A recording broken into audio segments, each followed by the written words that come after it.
pas le redire, mais vous le savez tous, les couverts végétaux, ça reste une pratique qui maintenant devient incontournable pour différentes raisons. À chacun de choisir ses bons objectifs, mais par rapport à la restitution qu'on peut y trouver en engrais verts, par rapport à la fissuration du sol, par rapport à la protection des sols que ça peut emmener, à l'apport de matière organique et bien d'autres intérêts qu'on y trouve dans ces couverts. Donc déjà, ça c'est un préalable. Travailler, faire en sorte d'avoir des beaux couverts comme Thierry vous propose aujourd'hui. Je pense que là on a une très belle parcelle et après l'objectif de la journée c'était dans un couvert développé comme ça, avec qu'est-ce qu'on fait de ça, donc pour effectivement détruire ce couvert et préparer ces semis. Donc en fait l'objectif de ces démonstrations c'est de vous montrer 8 matériels.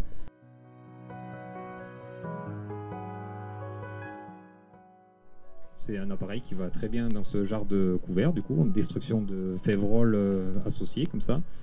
La grande précision qu'il faut apporter, c'est que ça marche essentiellement sur des couverts qui sont bien développés. En fait, l'important, ouais, c'est le fait qu'il y ait ce couvert, c'est vraiment primordial de semer dans le même sens, parce que sinon, c'est impossible à faire.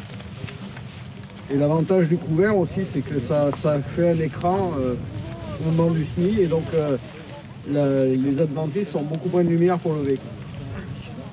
Ce qu'il faut préciser, hein, c'est que c'est un matériel qui normalement est fait quand vous semez en direct derrière. Donc là, ce qu'il faut bien dire, c'est que vous allez voir, Dorian il va passer le rouleau.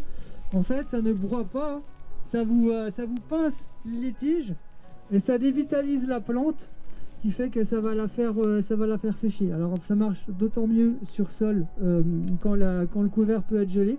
Alors sur un couvert comme ça, on va dire c'est pas nécessaire, mais ça peut faciliter. Et après, je pense, enfin vous me contredirez pas, ce qui est important, c'est que quand vous semez là-dedans, il faut vraiment se remettre dans le sens de destruction. Sinon, ça bourre. Voilà. Donc, bonjour à tous. Je me présente, Rénal Cuvillier de la société Equité. Donc on est là pour représenter la marque Bonfort et notamment le Dynadrive. Donc le Dynadrive, c'est un déchaumeur auto-animé disponible en 1,60 m et jusqu'à 5 m en fixe et 4 m et 6 m repliable. La particularité de cet outil, donc c'est un outil à dents avec deux rotors, des dents de 5 cm de large. Le premier rotor entraîne le deuxième 3 fois plus vite via une chaîne qui est sur le côté. C'est une chaîne duplex à bain d'huile où on a une différence de dimension de pignon qui nous permet d'entraîner 3 fois plus vite. Attelage 3 points. Ici vous voyez que vous avez différents réglages. Les réglages vous servent surtout à l'agressivité du premier rotor. D'accord? Pas du tout à la profondeur, c'est à l'agressivité.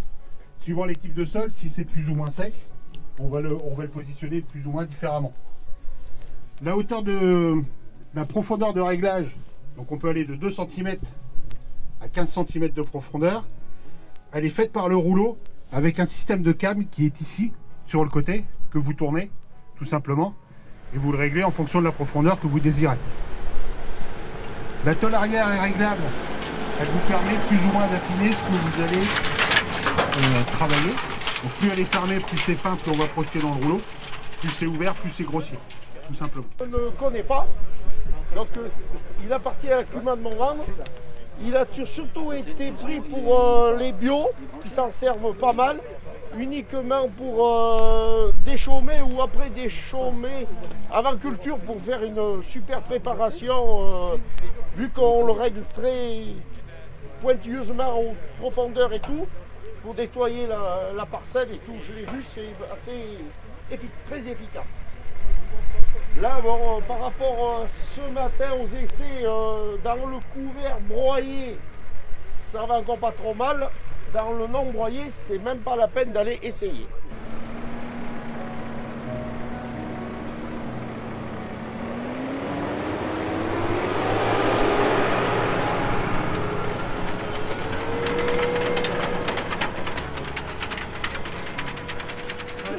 Voilà, donc là on est à 10 cm, oui.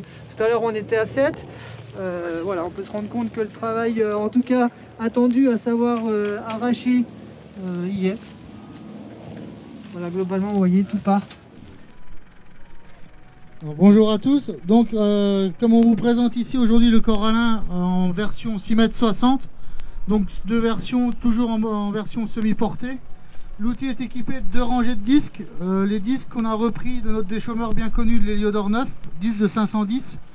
3 rangées de dents derrière en soc pas de doigt Delta Cut de 38 de large, où qu'on a un recroisement de 30 cm, donc vraiment un recroisement de plus de 8 cm de chaque côté, pour vraiment permettre de pouvoir travailler très superficiellement à partir de 1 à 2 cm jusqu'à 10-12 et vraiment avoir un très bon scalpage.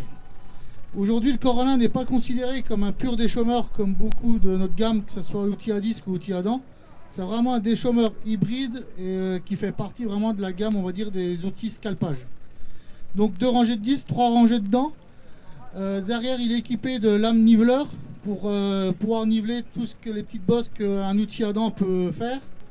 À l'arrière, on est équipé d'un rouleau simple, barre fer plat sur le champ, qui permet de hacher et de finir l'émiettement. Et une herse qu'on peut régler en hauteur et en agressivité en simple rangée.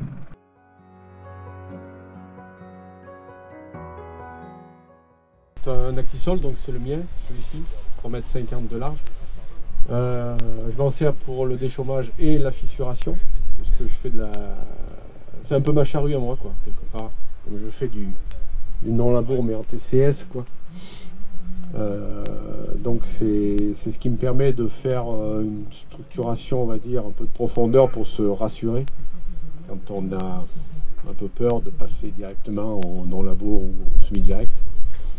Mais du coup, j'y trouve vraiment mon compte parce que c'est un outil que j'ai acheté il y a 8-9 ans maintenant. Et d'une grande efficacité, tant en déchômeur qu'en fissurateur. Là, on déchaume presque au mini. On doit être à 6 cm de déchômage. Et honnêtement, c'est un outil qui déchaume vraiment sur, moi je dirais 100%. Si on gratte un peu, je pense qu'il n'y a pas grand chose qui reste encore accroché. Donc moi j'en suis vraiment très satisfait. Et en fissuration également, donc je change les pattes doigts forcément. Je passe avec des socs très étroits. Et là on peut descendre à 25, 30, 35 suivant ce qu'on veut. Mais et du coup ça fait pas un brassage, ça fait pas un retournement de terre, mais simplement un bousculement quoi, vertical. On n'inverse pas les couches. Et on voit d'ailleurs le sol qui bouge quand on avance et qu'on est à côté. Ça fait une sorte de vague. On voit le sol qui monte et qui descend, mais sans être retourné. Et du coup, c'était un peu ce que je cherchais. Et donc moi, ça me convient très bien. Après. Une fonction de scalpage où voilà, l'objectif c'était pas de travailler trop profond. Là, on se rend compte que objectif réussi. Également, là, voilà, vous voyez, on est pareil à moins de 10 cm. À moins de 10 cm de travail. Après, voilà, je vous laisse évaluer de votre côté. Au niveau de la répartition du travail, des couverts, on voit un peu les passages des ailettes, je pense.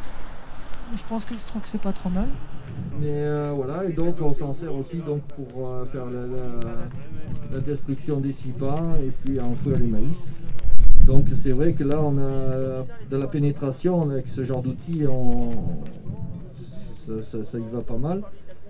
Le seul souci c'est les réglages qui sont quand même, avec le recul, ils sont difficiles à avoir pour obtenir un terrain plat.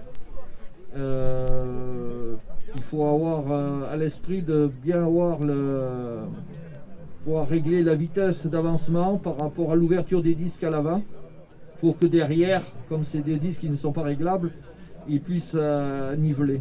Effectivement, hein, qui a tendance à incorporer quand même, qui commence à incorporer un peu plus. Et au niveau profondeur, en fait, moi je pensais qu'on allait être plus profond. 7.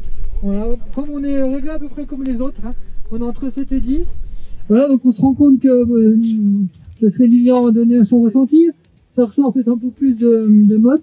En tout cas, bon bah là on a un travail quand même déjà de mulchage et de pré-incorporation qui s'est fait.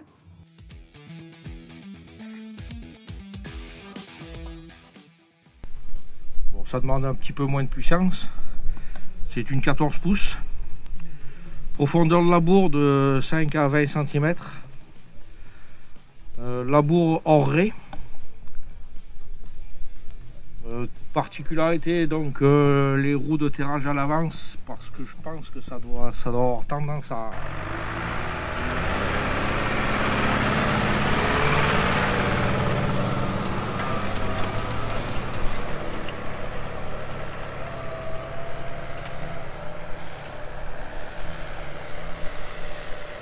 Voilà, qui s'apparente clairement à du labour, avec, comme vous pouvez le voir, hein, on est à 12-14 cm, donc avec une profondeur qui est relativement faible pour un travail comme ça.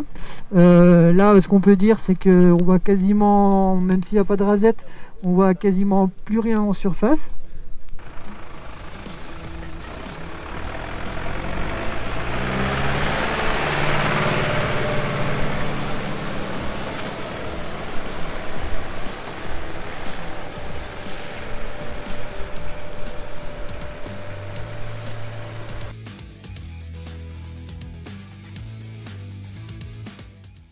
C'est un investissement que je voyais depuis un petit moment. Après, ce qui est regrettable, c'est que je ne suis pas en bio. On n'a pas de... Alors, voilà, on n'a pas de glyphosate maintenant, on va plus en avoir ou autre. C'est une discussion, moi j'en utilise quasiment point avec mes rotations ou autres.